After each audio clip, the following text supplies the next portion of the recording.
The Lord said to Moses, "See how important I have made you.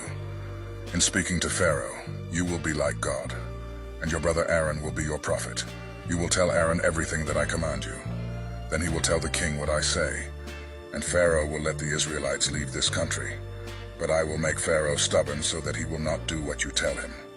Then I will do many miracles in Egypt to prove who I am, but he will still refuse to listen. So then I will punish Egypt very much, and I will lead my army, my people, out of that land.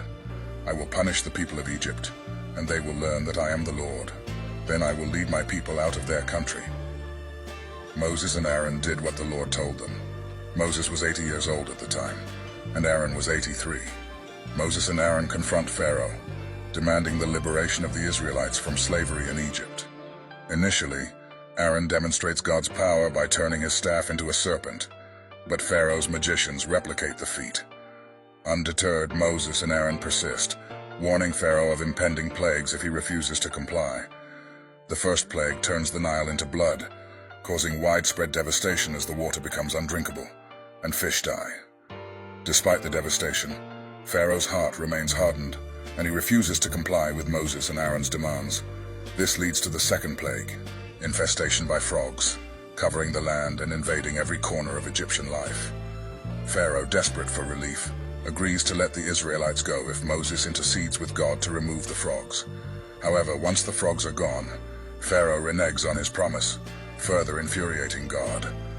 The third plague strikes Egypt with swarms of gnats or lice, affecting both humans and animals.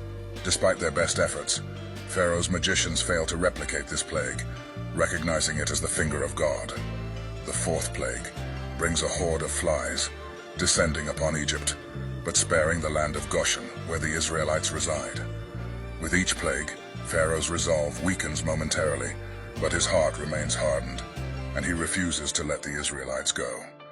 The fifth plague intensified the suffering of the Egyptians, afflicting their livestock with disease, while the Israelites' livestock remained unharmed. Next, a sixth plague of painful boils strikes the Egyptian people, including Pharaoh himself. Yet he still does not yield to Moses and Aaron's demands.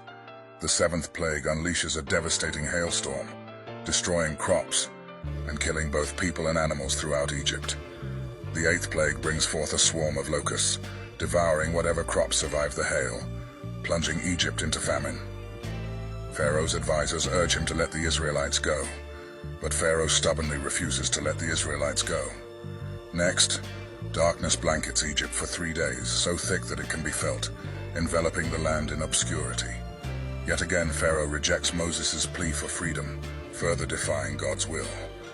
As the saga unfolds, it becomes clear that these plagues serve as both a demonstration of God's power and a judgment against Pharaoh's hardened heart. But the worst was yet to come.